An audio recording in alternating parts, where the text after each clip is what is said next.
Hello there, this is Tom Pritchard again, and the title of this video is The Secret of the Order of Difficulties. Of course, it's from the series Secrets of a Meta-Hermeneutical Master. But what does the title, The Secret of the Order of Difficulties, bring up for you? Is it about a secret order? How does all this happen, this separation? How does the order of difficulties happen? And remember I talked about the bubble diagram and how everything that arises in your mind is like a bubble arising from the bottom of the ocean. And the bubble is formed from tears in the fabric of your being. And remember I said those tears are some trauma that we haven't recovered from. So there's a gap there, a separation, a hole. And the mind makes up something to fill that gap. So from a very early age, an infant, and perhaps for some people even in the womb,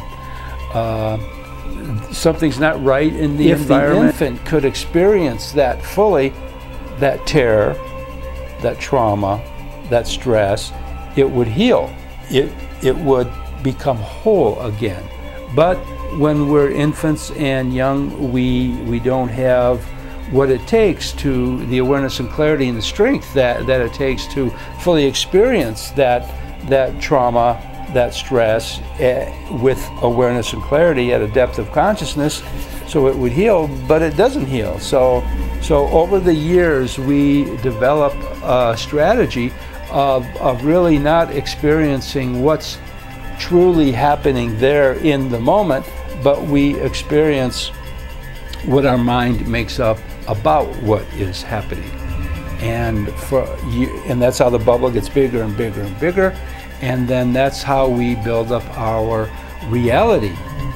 But because it's made up, the mind makes it up to fill that gap because it has to. It has to do something. We're hardwired to survive. And so we have developed this strategy of experiencing what our mind makes up about things, and that's made up is made up, and it's really not real, but there is something happening. There is a truth there. So that what the mind makes up becomes a symbol for what really happened. And symbols, as we've talked about earlier, when you experience the symbol down deep, down very deep in your subconscious, probably for most people, there's something missing that troubles you because the symbol is made up, and what's missing basically is the truth. And anyway, that's very important, and we'll be getting to that. Okay, so our made-up reality is illusion, and because it's illusion, but we think it's real. It's our reality. It's who we think we are, our sense of self, and there's nothing the matter with that. It's just sort of what happens. But this is what we have to deal with. We have to deal with the reality, even though it's not real. How do you deal with it when it's not real? We'll figure that out. And so that made-up reality is something like a dream, because it's not real. It's made up. And when you dream at night, when you're in the dream, you think the dream is real. But when you wake up from the dream, you know that it was a dream. We've all experienced this. And so in the bubble metaphor, diagram, model that I use, when the bubble is real big, you're very far away from your source, being the bottom of the ocean where the bubble arises from. You're weak and the bubble is strong and it's experiencing you, as opposed to if you learn, and it's what we're learning here, and there's a lot of other practices, you learn how to deepen your level of consciousness, and then you experience it. That is a big difference. So that's our made-up reality being like a dream. So the idea, remember the last series was about death, the ultimate meditation, making the great transition. And so if what we all need to do is to learn how to die to what our mind makes up, all these illusions, and then what's there is truth. So in the dream, there's an order of difficulties. You know, you have happy dreams, you have sad dreams. But because it's made up, because it's an illusion,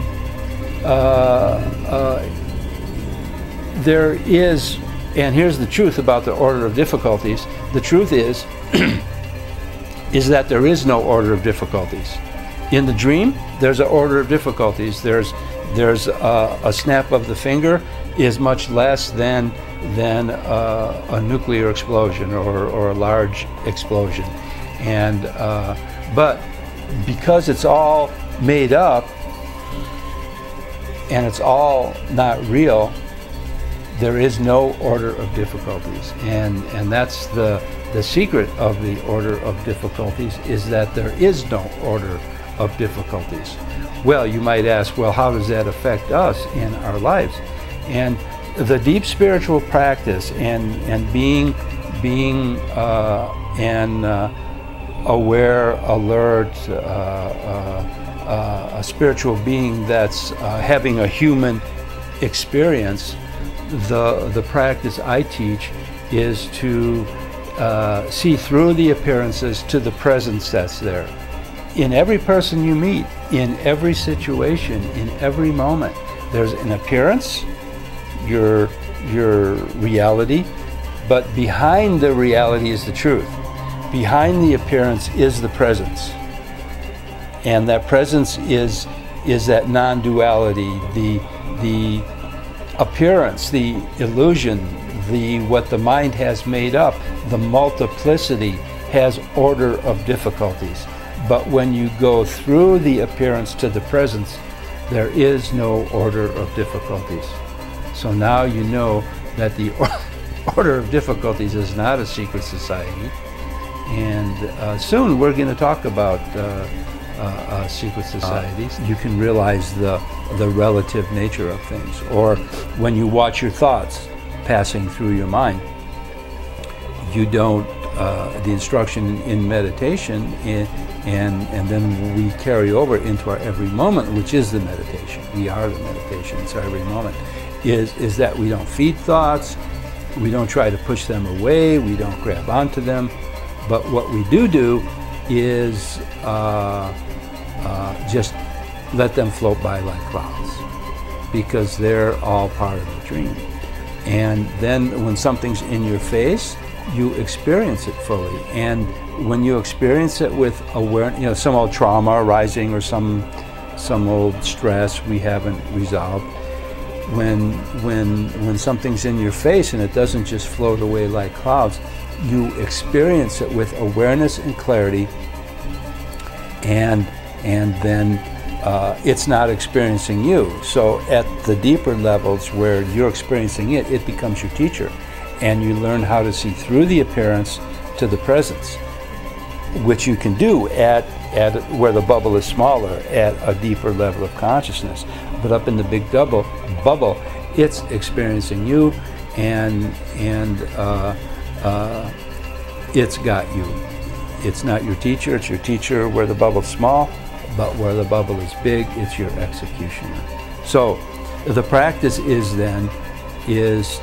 because there is no order of difficulties, is to learn how to see through the appearance to the presence there in every moment, everybody, every situation. And that is a very deep spiritual practice, and have fun with it too.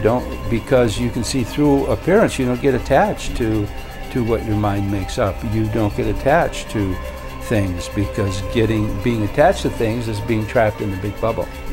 But when you're just witnessing, observing with awareness and clarity, which I call practicing the presence, You practice the presence by seeing through the appearance to the presence that's there, and that's how you heal the separations, heal the old trauma, heal the wounds, heal the gaps, heal the old traumas.